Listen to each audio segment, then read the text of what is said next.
কোনোভাবেই এই শেখ হাসিনার সাজিয়ে যাওয়া প্রশাসন দিয়ে আপনি এই বিপ্লবের আকাঙ্ক্ষা পূরণ করতে পারবেন না। আমাদের যতটুকু মোহভঙ্গের আশঙ্কা সৃষ্টি হয়েছে, খুব দ্রুতই আমাদের মোহভঙ্গ ঘটবে এবং বিপ্লব ব্যর্থ হয়ে যাওয়ার আশঙ্কা দেখা দেবে।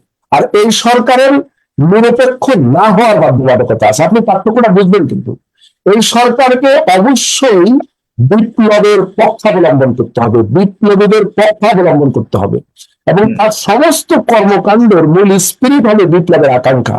সরকারের কাজের মধ্যে এক ধরনের গতিহীনতা, এক ধরনের মানে কি বলবো, যে এলোমেলো ভাব বিরাজমান। আমি আপনাকে জাস্ট দুটো লাইন দেখাই। এটা হলো পুলিশের ঊর্ধ্বতন কর্মকর্তা বললেন অ্যাকশনে যেতে বাহিনীর সদস্যরা নির্বিকার। আচ্ছা, এটা হলো আমি এর মধ্যে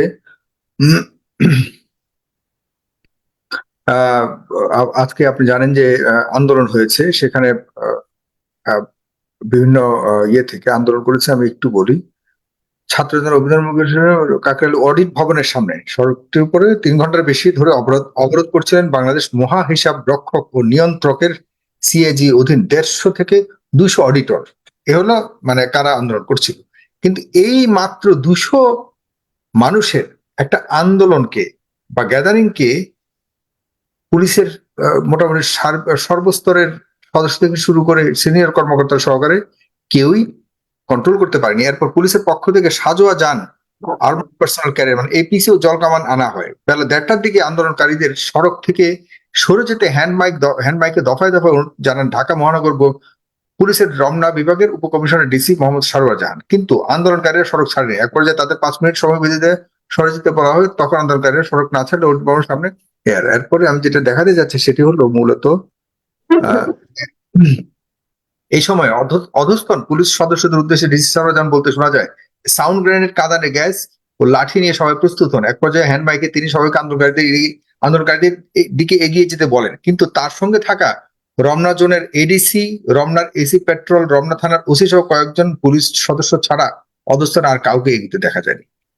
মানে পুলিশ, এটা আমি এই জন্য এটা বলছি, পুলিশ কোনোভাবেই সক্রিয়ভাবে কাজ করছে না। মানে পুলিশ এখনো ফাংশনাল হয়নি। 1.5 মাস পরেও আমি যখন বিভিন্ন পুলিশ কর্মকর্তার সাথে কথা বলি বিভিন্ন কারণে, তারা বলছে যে আমরা কিভাবে দিব, কিভাবে করব, পুলিশকে পাচ্ছি না। আবার অন্যদিকে বলে যে পুলিশ ঠিক হয়ে যাবে, কয়েকদিন সময় দিন। এই যে এক্সকিউজ গুলি দিয়ে আপনি কি মনে করেন কিনা যে এগুলো দেখেন, সবকিছুই নির্ভর করবে যে নেতৃত্বের আসনে বা চালকের আসনে যারা আছেন তাদের দৃষ্টিভঙ্গি, তাদের দক্ষতা, যোগ্যতা এবং তারা কিভাবে কাজগুলো করতে চান। আমার কাছে তো মনে হয় পুরো সরকার এক ধরনের দিক নির্দেশনাহীনতায় ভুগছে। এটা খুবই দুঃখজনক। ব্যক্তিগতভাবে প্রফেসর ইউনূস আমাদের কাছে, মানে আমাদের কাছে কেন, তিনি বিশ্ব বরেণ্য একজন মানুষ। আমরা মানে তার মনোমুগ্ধ। আমরা তা ডেফিনেটলি আপনাকে একটা জিনিস বলে সাগর, আপনি শুনছেন আমাকে, যে প্রফেসর ইউনূস বাংলাদেশের সরকারের প্রধান হিসাবে দায়িত্ব গ্রহণের মধ্য দিয়ে বিশ্ব সভায় তিনি এই দেশ এবং জাতিকে এক অনন্য উচ্চতায় নিয়ে গেছেন। মানে তিনি তো উচ্চতায় ছিলেনই, মানে মর্যাদার দিক থেকে, একই সঙ্গে তিনি গোটা দেশ এবং জাতিকে এক অনন্য উচ্চতায় নিয়ে গেছেন।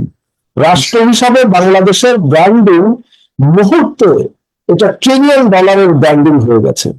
মানে দক্ষিণ এশিয়ায়, এমনকি ভারতের মতো বড় শক্তির চেয়েও বাংলাদেশের ইমেজ অনেক উচ্চতায় গেছে।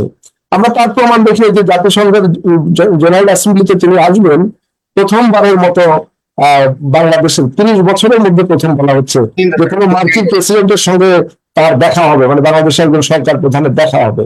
তো এগুলো সবই তার ব্যক্তিগত ইমেজ বা ব্যক্তিগত কারিশমা, এবং বাংলাদেশ এটা সুফল ভোগ করছে। আমরা আশা করেছিলাম বা করছি যে এটা আরো ব্যাপকভাবে তার এই নেতৃত্ব, তিনি সরকারের প্রধান হিসেবে দায়িত্ব নেওয়ার ফলে এটা সর্বক্ষেত্রে সেটা রিফ্লেকশন করবে। কিন্তু এখানেই হতাশা, সেটা হলো যে আমি যতটুকু জানি ব্যক্তিগতভাবে প্রফেসর ইউনূস তিনি যাদেরকে নিয়ে কাজ করেন, সেটা তার গ্রামীণ ব্যাংকে বলুন বা অন্য যে কোনো পরিসরে বলুন, তিনি যাদেরকে যে দায়িত্ব দিয়ে দেন তিনি এটা ইন্টারফেয়ার করেন না। তিনি সবাইকে কাজের সুদান দেন, তো তোমার কাজটা তুমি তোমার মতো করবা, তোমার কাজ তো নির্ধারিত আছে। তিনি ওই day to day, time to time interfere করার ওই নীতিতে তিনি যান না। তো আমার কাছে মনে হয়েছে তার এই ভালো মানুষই বা তার এই উদার মানসিকতার সুযোগ নিচ্ছে কিনা কেউ, বা সেটার কারণেই অন্যরাও দিক নির্দেশনাহীনতায় ভুগছে কিনা, এটা নিয়ে আমার সন্দেহ হচ্ছে। কিন্তু এটা পরিষ্কার যে সরকারের কাজের মধ্যে এক ধরনের গতিহীনতা, এক ধরনের মানে কি বলবো, যে এলোমেলো ভাব বিরাজমান। এখানে একটা বড় বিষয়, আপনি প্রথমেই যে প্রশ্নটা করেছিলেন যে এটা কি ধরনের সরকার, দেখুন আমি বলেছি যে এটা মোটেই কোনো তত্ত্বাবধায়ক সরকার না। এটাকে তত্ত্বাবধায়ক সরকার বিবেচনা করলে পরে দুটো মারাত্মক ভুল হবে। একটা হলো তত্ত্বাবধায়ক সরকারের নিরপেক্ষ হওয়ার একটা বাধ্যবাধকতা আছে, আর এই সরকারের নিরপেক্ষ না হওয়ার বাধ্যবাধকতা আছে। আপনি পার্থক্যটা বুঝবেন। কিন্তু এই সরকারকে অবশ্যই বিপ্লবের পক্ষাবলম্বন করতে হবে, বিপ্লবীদের পক্ষাবলম্বন করতে হবে, এবং তার সমস্ত কর্মকাণ্ডের মূল স্পিরিট হবে বিপ্লবের আকাঙ্ক্ষা। বিপ্লবের আকাঙ্ক্ষার সঙ্গে তাল মিলিয়ে প্রতিটা কাজ করতে হবে তাকে। কিন্তু দুর্ভাগ্যজনকভাবে আমি যেটা বললাম, যে এই সরকারের বিভিন্ন মন্ত্রণালয় বিভাগের যে জনবল কাঠামো, এটাকে পুনর্বিন্যাস করা, এটাকে পুনঃসজ্জিত করার ক্ষেত্রে এই বিপ্লবের আকাঙ্ক্ষার সঙ্গে ন্যূনতম কোনো মিল দেখা যাচ্ছে না।